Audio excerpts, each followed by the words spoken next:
नमस्कार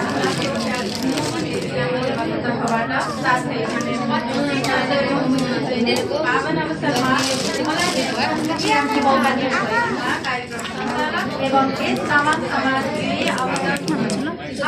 संस्थामा आबद्ध यो पार्टी भूमिमा पनि आफ्नो धर्म कला संस्कृतिलाई जगाउनु पर्छ भनी प्रेरणा दिँदै आइरहनु भएकोमा र आज यस बुद्ध जयन्ती पूजापाठ कार्यक्रममा उपस्थित हुनुहुने वरिष्ठ विशिष्ट र विभिन्न सङ्घ संस्थाका पदाधिकारीज्यूहरू लगायत धर्मगुरुबाट एवं प्रत्यक्ष अप्रत्यक्ष रूपमा हामीलाई यहाँ सहयोग गरिदिनुहुने सहयोगी मनदाताहरूमा हार्दिक धन्यवाद साथमा नमन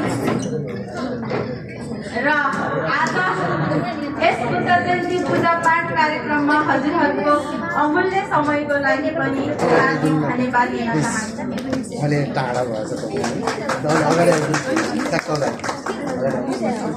र आज म यस बुद्ध जयन्ती पूजापाठ कार्यक्रममा आफ्नो छोटो प्रस्तुति कविता मार्फत दिन चाहन्छु र मेरो कविताको शीर्षक छ गौतम बुद्ध।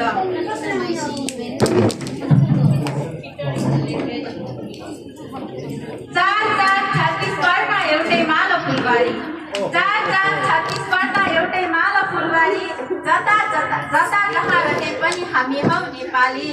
हत्या हिंसा त्यागी हिँडौँ धर्मको बाटोमा, हत्या हिंसा त्यागी हिँडौँ धर्मको बाटोमा, खुसी लाग्छ म जन्मिँदा बुद्ध जन्मेको बाटोमा।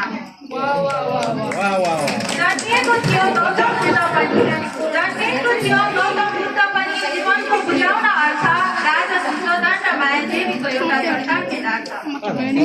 महल र सुख त्यागी दरबार छोडी हिँडे ऋषि बनी, महल र सुख त्यागी दरबार छोडी हिँडे ऋषि बनी, एकैले त चिनाउन सके गौतम बुद्ध पनि, एकैले त चिनाउन सके गौतम बुद्ध पनि। अहंकार होइन बनाऊ आफ्नो मनलाई सिद्ध, अहंकार होइन बनाऊ आफ्नो मनलाई सिद्ध, शान्तिको किरण छर्दै आए भगवान गौतम बुद्ध, शान्तिको किरण छर्दै आए भगवान गौतम बुद्ध।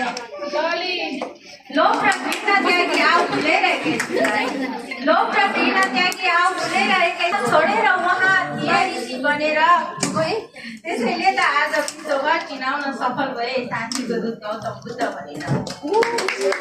आफ्नो कला